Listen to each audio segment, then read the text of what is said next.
Olá! No vídeo de hoje, você vai acompanhar comigo aqui a análise, de um artigo de opinião, para você compreender como todas as características desse gênero textual se aplicam em um texto real, em um artigo de opinião que foi publicado num jornal de grande circulação. Então, prepare-se que a gente já vai começar.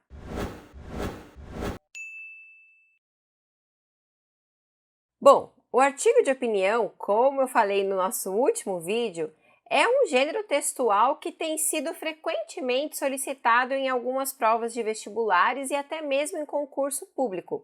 Ele é uma ótima opção de gênero textual, porque assim a gente foge um pouco do estilo dissertativo argumentativo, mas aí pensa na argumentação em um texto que é aplicado, na sociedade, que circula de verdade. Então, por isso que o artigo de opinião tem sido querido para algumas bancas organizadoras. Mas eu já falei para vocês sobre as características, os elementos que compõem esse texto. Se você ainda não viu, confere o link aqui na descrição do vídeo para você compreender qual é o contexto e tudo aquilo que envolve esse gênero textual. Então, vamos ver qual é o artigo de opinião que eu selecionei para o vídeo de hoje. Eu trouxe um resuminho aqui para a gente recapitular, para você conseguir verificar como tudo isso está aplicado no texto.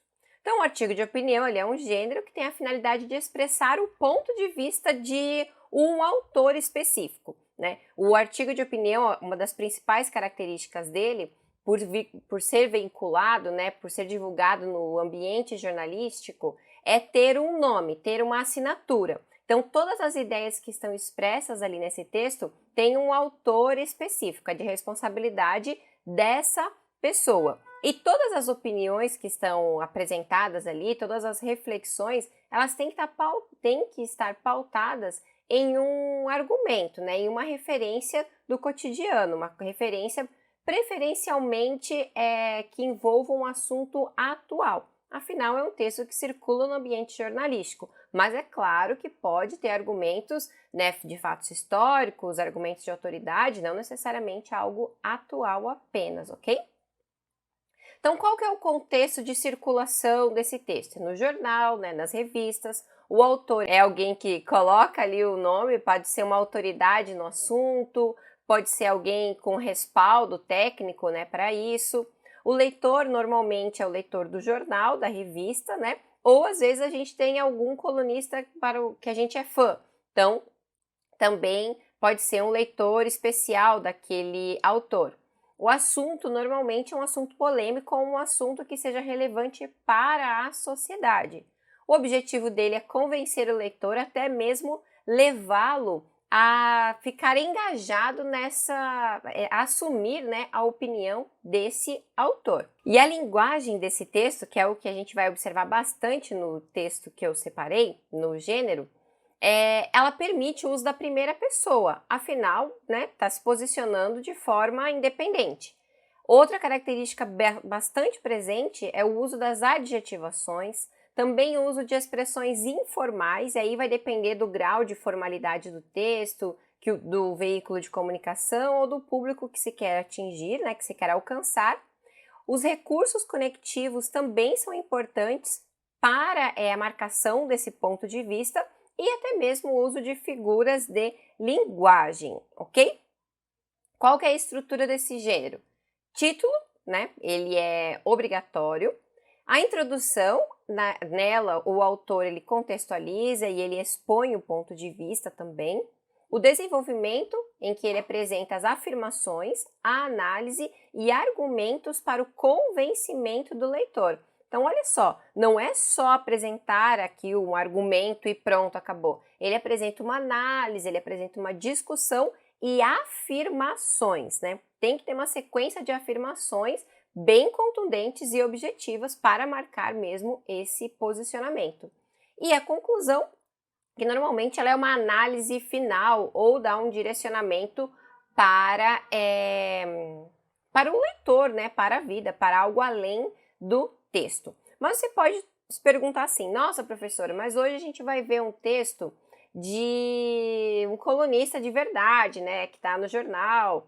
Enfim, então como que eu vou trabalhar com isso se eu tenho que fazer lá no meu vestibular, lá no meu concurso? Esses textos, eles são uma inspiração e você pode sim se apoiar neles como uma noção de compreensão desse texto, desse gênero textual e até mesmo como uma inspiração para escrever os seus. Afinal, como aqui está sendo, como pode ser cobrado, né, um gênero que circula socialmente, não tem por que a gente imaginar textos que sejam criados assim, que não sejam reais. Então, o ideal é você ler, né, estar em contato com esses textos reais que circulam de verdade na sociedade. É assim que você vai ter um conhecimento mais amplo dos gêneros textuais. Bom, sem mais, então, vamos conhecer o texto, o artigo de opinião que eu separei para nossa análise. Ele se chama, o título dele é o seguinte: Só a ciência nos salva. Então aqui nós temos, com essas cores bem bonitas e bem destacadas, o texto propriamente dito. Aqui a margem dele, com essa letra um pouco menor, tem uma legenda para você conseguir compreender o que é que está acontecendo, né? Qual é a função dessas etapas aqui, dessas cores, né? Qual é a estrutura desse texto e qual é a função desses elementos, ok? Bom, então eu vou lendo o artigo, o texto, e aí eu vou explicando a função de cada um desses elementos. Então começa assim: só a ciência nos salva. Tem muita gente com dificuldade para lidar com verdades não definitivas. Aqui a gente tem o título, né, do artigo, que foi o próprio autor que criou, e aqui embaixo é um chamado de olho. Tem muita gente com dificuldade para lidar com verdades não definitivas. Qual é a função desse olho?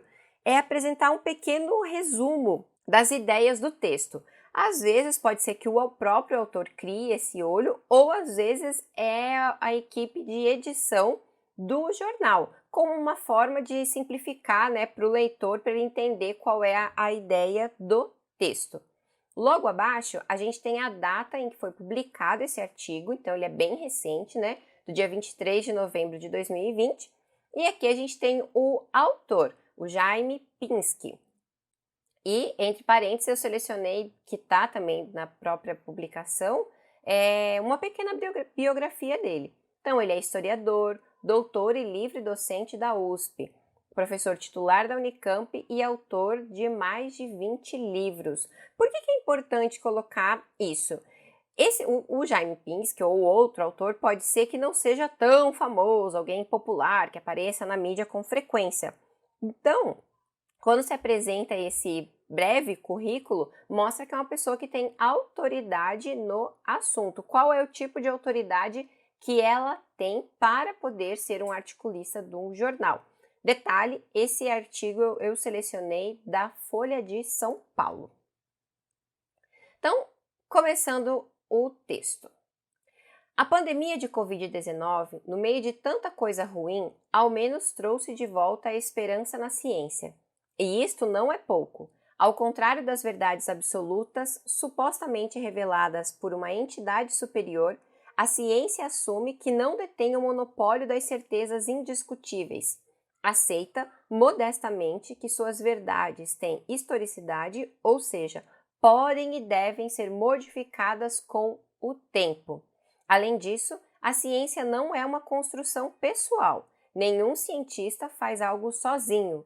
Ele apenas acrescenta um tijolo no grande edifício do conhecimento científico, ao contrário das verdades ditadas pelas divindades que não são dogmáticas por definição.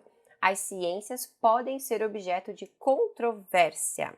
Então, o que é que a gente consegue observar aqui? Em laranja, né, está destacado a introdução do texto. Nessa introdução tem o contexto do assunto mais o ponto de vista. Então, tudo que está sublinhado é o ponto de vista do autor. O que está em negrito são os elementos que marcam essa pessoalidade, para você perceber como são diferentes os recursos que marcam mesmo o posicionamento, né? Não é só o uso da primeira pessoa que faz isso. Então, quando ele fala aqui, ó, e isso não é pouco, opa, já é um posicionamento pessoal. Quando ele usa também aqui, ao contrário das esse elemento de coesão, né, o modestamente e o uso do apenas acrescenta um tijolo no grande edifício do conhecimento científico, né, que é uma figura de linguagem, a gente tem, aqui é uma linguagem mais figurativa, então aqui tudo marca a pessoalidade dele, a liberdade com a linguagem. O ponto de vista que ele vai defender é o seguinte, que ele fala que ao contrário das verdades absolutas, né, supostamente reveladas por uma entidade superior, a ciência assume que não detém monopólio das certezas indiscutíveis. Ela aceita que suas verdades têm historicidade, ou seja, tem aí um percurso a ser caminhado até que se torne uma verdade, né, que seja aceito. Ou seja, podem e devem ser modificadas com o tempo. Então ele acredita que a ciência, né, ela vai se modificando até que se tenha uma certeza daquela verdade, diferente, né, de quando a gente tem um argumento religioso mais abstrato, em que é uma certeza absoluta, ninguém discute, aceita e pronto, acabou. E aqui fica bem claro esse ponto de vista, quando ele fala a ciência não é uma construção pessoal. Então, ele vai falar ao longo do texto, vai defender o que isso significa, ok? Então, vamos lá. No próximo parágrafo diz o seguinte: já do outro lado, tem muita gente com dificuldade para lidar com verdades que não sejam definitivas, indiscutíveis. Então, olha só, ele está retomando essa ideia aqui, ó, de que a ciência não detém o monopólio das certezas indiscutíveis.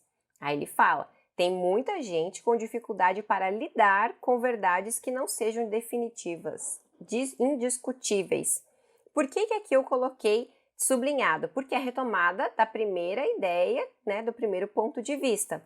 E aqui o verbo lidar, né, ele tem uma característica muito informal, por isso que eu destaquei ele aqui como uma forma de marcar um posicionamento pessoal, ok? Mas não é o verbo lidar em si, mas é por conta desse contexto, muitas vezes, de informalidade dele. Então, o que está em azul é a afirmação do autor que conduz o leitor a raciocínio sobre o monopólio das certezas. Então, vamos ler o parágrafo por completo. Já do outro lado, tem muita gente com dificuldade para lidar com verdades que não sejam definitivas, indiscutíveis. Há até os que se dispõem a degolar pessoas que apenas questionaram seus dogmas, como ocorreu recentemente na França.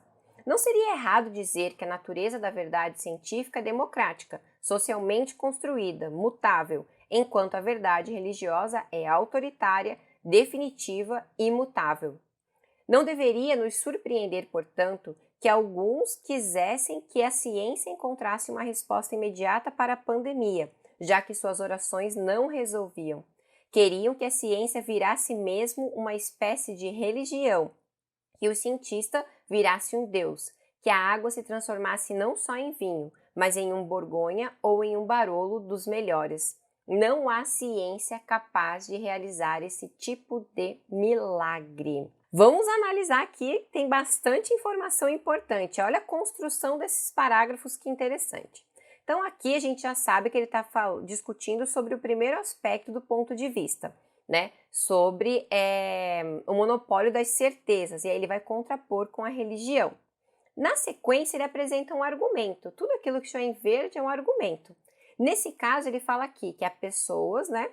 Aqueles que se dispõem a degolar pessoas que apenas questionam seus dogmas, como ocorreu recentemente na França. Aqui depende muito do conhecimento de mundo do leitor. Quando ele fala aqui, ó, qual é o argumento? Ele faz referência, ele faz referência ao professor francês que foi decapitado na rua após mostrar charges de Maomé em aula, né? O docente foi morto no subúrbio de Paris e o presidente da França, né, disse que o ato foi um ato de terrorismo islâmico. Essa é uma notícia do dia 16/10, né, desse ano ainda. Então, olha só o fato dele falar, né, mencionar o que aconteceu, de degolar pessoas e situar, né, localmente, indicar que foi na França, isso mostra o quê? Mostra que ele tem um argumento para justificar o raciocínio dele, né? Então, aquilo que não pode ser discutido, né, para alguns extremistas, é motivo para matar a outra pessoa. E aí depois ele vem com a análise, né? O que está em lilás aqui é a análise do autor, que ele fala que não seria errado dizer que a natureza da verdade científica é democrática. Então, olha a construção do parágrafo. Afirmação relacionada ao ponto de vista, argumento, né? E finalização com a discussão. E aí ele vai continuar no próximo parágrafo essa análise sobre o mesmo aspecto. E aí ele faz a análise dele, depois ele apresenta um argumento, aqui um argumento comparativo, né, de um conhecimento de mundo que não pode ser questionado. Afinal, quando se fala desses tipos de vinho, vamos por partes aqui, tem bastante informação. Vou começar do final do argumento.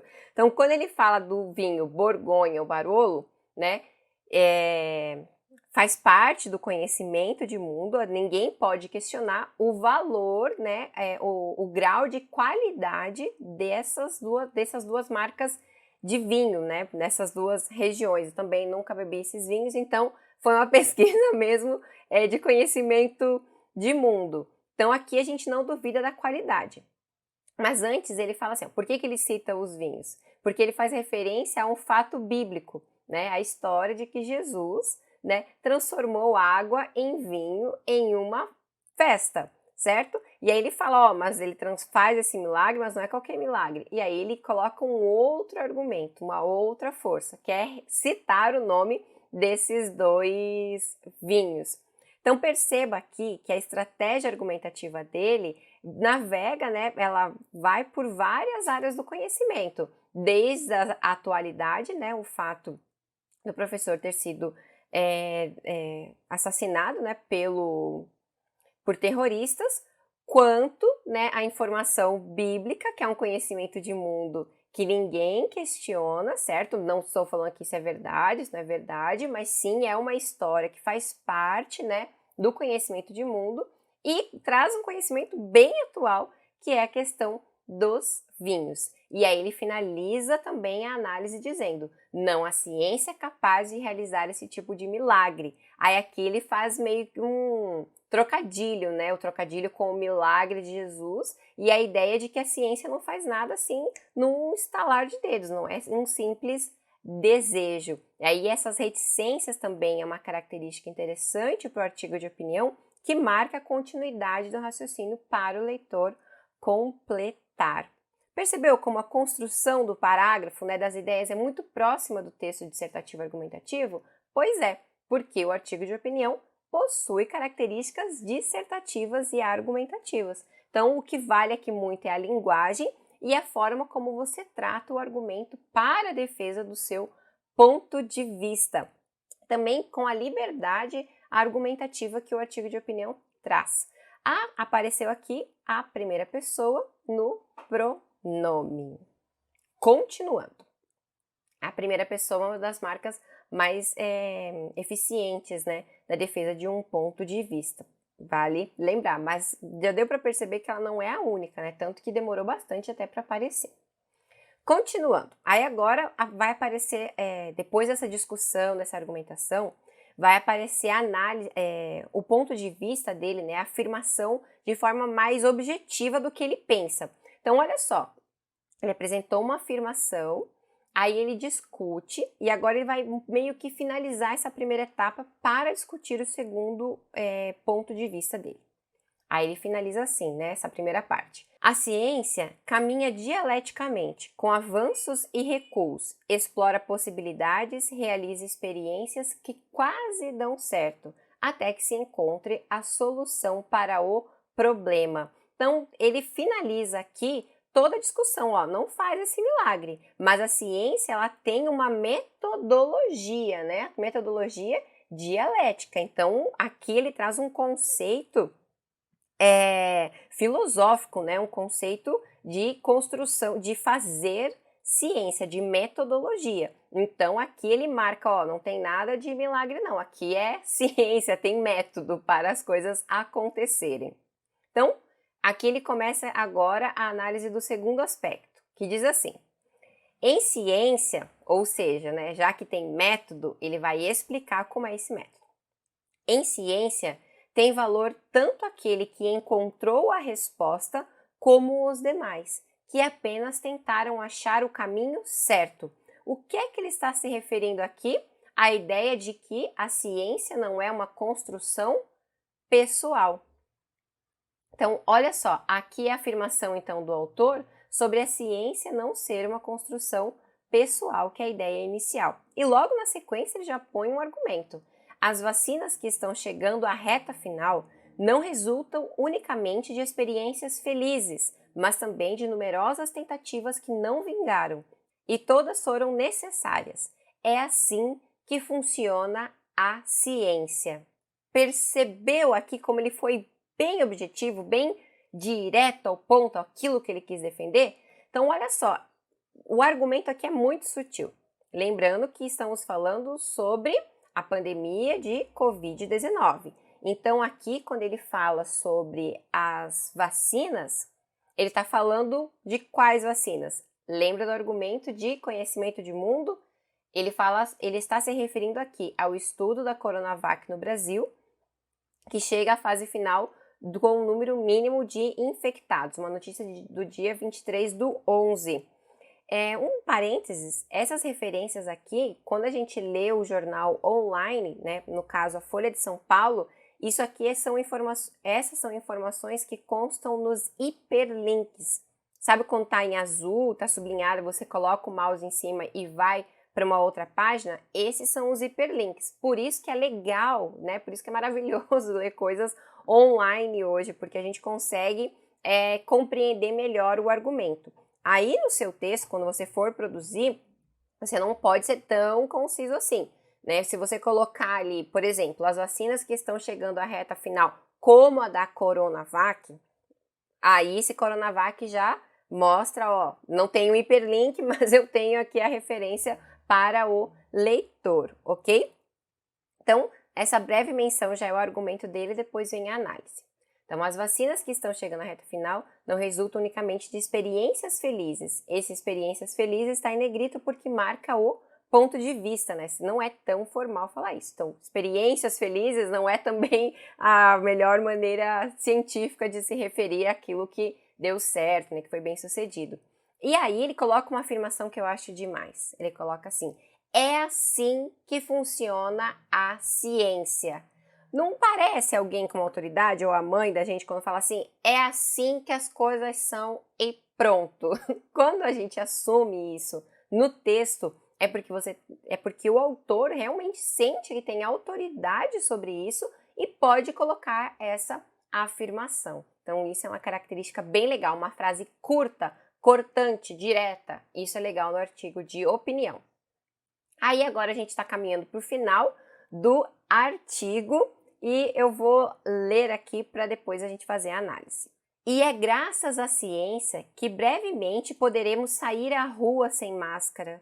Deixaremos de enxergar no passante um transmissor potencial. Abraçaremos pessoas queridas, daremos conta de frequentar estádios de futebol e salas de concertos. Voltaremos a ver peças de teatro e musicais. Graças à ciência, voltaremos a dançar funk e forró, ouvir viola caipira e guitarra elétrica. Frequentaremos feiras livres e parques, sem medo de contaminação. Chamaremos família e amigos para apreciar os pratos que aprendemos a cozinhar nesses meses de isolamento. Tudo isso graças à ciência. Esse parágrafo, acho que é um dos meus favoritos, porque ele encerra tudo, toda a discussão, e ele concretiza.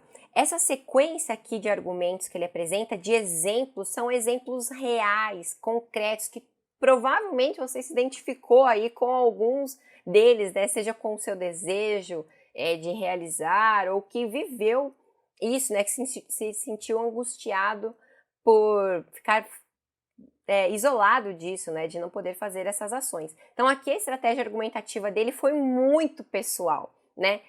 Lembrando que é um artigo de opinião, então isso vale. Então o que ele atingiu aqui? Para o nosso sentimento. Então olha só, é graças à ciência. E aqui esse graças, eu imagino, né, não sei se foi a intenção, mas eu interpreto assim. Como ele está fazendo uma relação de religiosidade, né, de religião, daquilo que é divino com a ciência, está fazendo essa contraposição, quando a expressão graças não é tão religiosa, a gente não fala assim, graças a Deus. Aqui ele está fazendo um trocadilho, olha, a hora que você puder sair de casa, né, e aí ele se insere nessa possibilidade, nessas ações, né, porque ele usa aqui com frequência a primeira pessoa. Então, quando ele coloca esse graças, né, fazendo essa referência ao graças a Deus, ele coloca graças à ciência e fala, olha, é a ciência, é a pesquisa, é o método que você vai poder fazer todas essas coisas normais e concretas. E aqui, mais uma vez, ele apela para a pessoalidade, porque ele utiliza a primeira pessoa. É o momento do texto em que a primeira pessoa é bem colocada de maneira objetiva, ó. Poderemos, deixaremos, abraçaremos, daremos, voltaremos, frequentaremos, chamaremos, e aqui os pratos que aprendemos, olha só.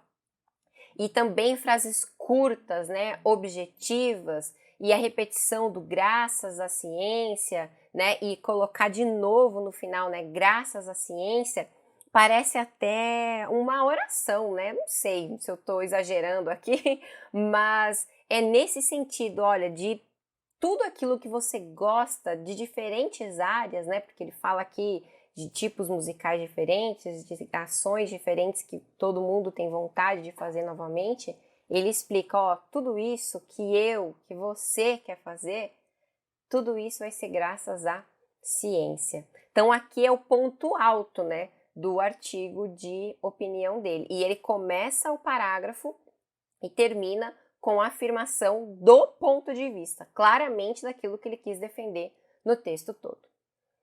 E aí vamos para a finalização, né? O parágrafo conclusivo, que diz assim: em troca, cabe-nos agradecer. Como? Aumentando as verbas para a pesquisa científica, valorizando o trabalho do professor que, junto com o livro, é o maior responsável por transmitir de uma geração a outra o patrimônio cultural e científico da humanidade, prestigiando as universidades públicas e os institutos de pesquisa, e já que o segundo turno das eleições se aproximam, escolhendo governantes adequados, comprometidos com o saber científico e com o ensino de qualidade. Seria um bom recomeço. Aqui a estratégia, né, de conclusão é para um direcionamento além do texto, né? E já ficou claro qual era o ponto de vista dele, já defendeu, já deixou, já envolveu o leitor, até apelando para a emoção. Aí aqui ele fala, ó, cabe-nos agradecer a mim e a você. Como que a gente vai agradecer? Só falar assim, obrigada ciência, obrigada vacina, vou viver a minha vida? Não, existem formas concretas de agradecer. E aí ele utiliza sempre a mesma estrutura sintática, né? Isso aqui é uma estratégia bem legal de coesão, de repetição de estrutura. Você pode fazer isso também. Então, frases curtas com repetição de estrutura sintática. Isso marca também a progressão, né? A continuidade das ideias, a referenciação. Então, olha só, aumentando, valorizando, prestigiando, escolhendo. Aí você pode perguntar assim, nossa professora, mas o gerúndio, todo mundo fala que o gerúndio não pode. Pode sim, gente. Se ele está bem aplicado, você pode aplicar, não tem problema nenhum. Aqui é uma estratégia linguística, né? Uma estratégia da construção do texto. O problema é do gerúndio quando ele não marca, não define a ação mesmo, né? Vou estar encaminhando. Não, esse é o problema do gerúndio. Aí aqui no final, eu destaquei em verde porque ele seleciona, ele ainda aproveita mais uma informação da atualidade. Ele fala, ó, o segundo turno das eleições se aproxima. Lembrando que o texto ele é do dia 23 de novembro. O segundo turno foi logo na sequência, né? Acho que foi nesse próximo final de semana. Então, o que acontece aqui? Ele já chama a responsabilidade do cidadão. Não adianta só agradecer. A sua forma de agradecer é votando corretamente, né? Em candidatos que valorizem a ciência. Aí ele finaliza seria um bom recomeço. Com uma frase de desabafo, eu coloco aqui as marcas, né, de pessoalidade, como ele coloca o posicionamento dele com o uso da primeira pessoa, claramente, né?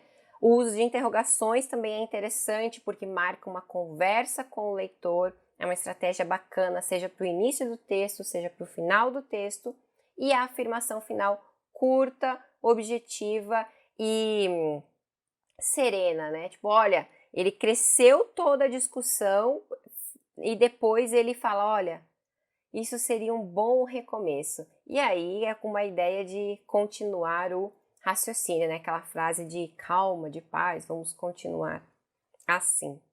Bacana, né? A construção desse artigo de opinião. Quando eu li ele a primeira vez, eu já me apaixonei muito pelas estratégias do autor, porque são estratégias simples, digamos assim. A gente consegue aplicar isso de uma forma bem prática num próximo texto sem problema algum. Não tem nenhum malabarismo linguístico, nada que seja muito complexo, né?